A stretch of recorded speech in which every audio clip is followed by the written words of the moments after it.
CT scan ಸೇವೆ ಸ್ಥಗಿತ ಮಾಡಿದ್ರು ಪರ್ಯಾಯ ವ್ಯವಸ್ಥೆ ಮರೀಚಿಕೆಯಾಗಿದೆ.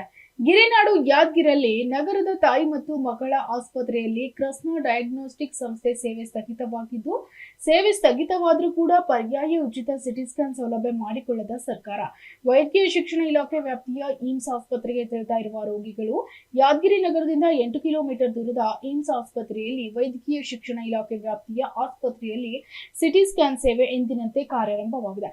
SC/ST ಸಮುದಾಯಕ್ಕೆ ಉಚಿತ ಸೇವೆ ಆದರೆ ಉಳಿದ ಬೇರೆ ಸಮುದಾಯದ ರೋಗಿಗಳು ಹಣ ಪಾವತಿ ಮಾಡಿ ಸಿಟಿ ಸ್ಕ್ಯಾನ್ ಮಾಡಿಸಿಕೊಳ್ಳುವುದು ಅನಿವಾರ್ಯವಾಗಿದೆ. ಆರೋಗ್ಯ ಸಚಿವ ದಿನೇಶ್ ಗುಂಡೂರಾವ್ ಅವರು ಪರ್ಯಾಯ ವ್ಯವಸ್ಥೆ ಮಾಡಿಕೊಡ್ತೇನೆ ಅಂತ ಹೇಳಿದ್ರು. ಯಾದಗಿರಿಯಲ್ಲಿ ಮಾತ್ರ ಪರ್ಯಾಯ ವ್ಯವಸ್ಥೆಯಾಗಿದೆ. ಉಚಿತ ಸಿಟಿ ಸ್ಕ್ಯಾನ್ ಸೇವೆ ಸಿಗದಕ್ಕೆ ರೋಗಿಗಳು ಆಕ್ರೋಶ ವ್ಯಕ್ತಪಡಿಸುವಂತಾಗಿದೆ. ಯಾದಗಿರಿಯ ತಾಯಿ ಮತ್ತು ಮಕ್ಕಳ ಆಸ್ಪತ್ರೆಯಲ್ಲಿ ಸ್ಥಗಿತವಾಗಿರುವ ಸಿಟಿ ಸ್ಕ್ಯಾನ್ ಸೇವೆ ಆರಂಭ ಮಾಡುವಂತೆ ರೋಗಿಗಳು ಆಗ್ರಹಿಸಿದ್ದಾರೆ. ಅದೇ ಸರ, ಇಲ್ಲಿ ನಾವು ಗೌರ್ಮೆಂಟ್ ಹಾಸ್ಪಿಟಲ್ಗೆ ಬಂದಿದ್ದೀವಿ. ಇಲ್ಲಿ ಬಂದಾಗ್ಯದಂತ ಹೊರಗಡೆ ಹೋಗಿ 4,500 ಕೊಟ್ಟು ಸ್ಕ್ಯಾನ್ ಮಾಡಿಸಿ ಸರ್.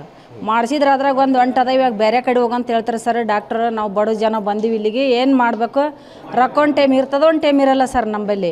ನಾವು ಅಲ್ಲಿ ಶರಣ ಬಸಪ್ಪನಲ್ಲಿ ಮಾಡಿಸಿವಿ ಸರ್. ಇಲ್ಲಿ ಬಂದಾಗ್ಯದ ಅಂತ ಹೇಳಿರಿ ಸರ್, ನಾವು ಅಲ್ಲಿ ಮಾಡಿಸಿವಿ.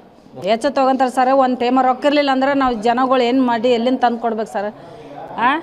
ಎಲ್ಲರೂ ಸೇರಿ ಇದ್ರನ್ನ ಚಂದ ಮಾಡ್ಬೇಕು. ಮಿಷನ್ ಚಂದ ಮಾಡಿದ್ರೆ ನಾವು ಬಡ ಜನ ಬಂದರೆಲ್ಲ ನಮ್ಗೆ ಅನುಕೂಲ ಆಗ್ತದೆ ರೀ. ಒಂದು ಟೈಮ್ ರೊಕ್ಕ ಇರಲಿಲ್ಲ ನಿನ್ನೆ ಬೆಂಗಳೂರಲ್ಲಿ ಅಂತ ಮಗ ಹಾಕಿದ್ಮೇಲೆ ಹೋಗಿ ಮಾಡಿಸಿದ್ವಿ ಸರ್ ನಾವು. Bureau report SSV news Yadgir.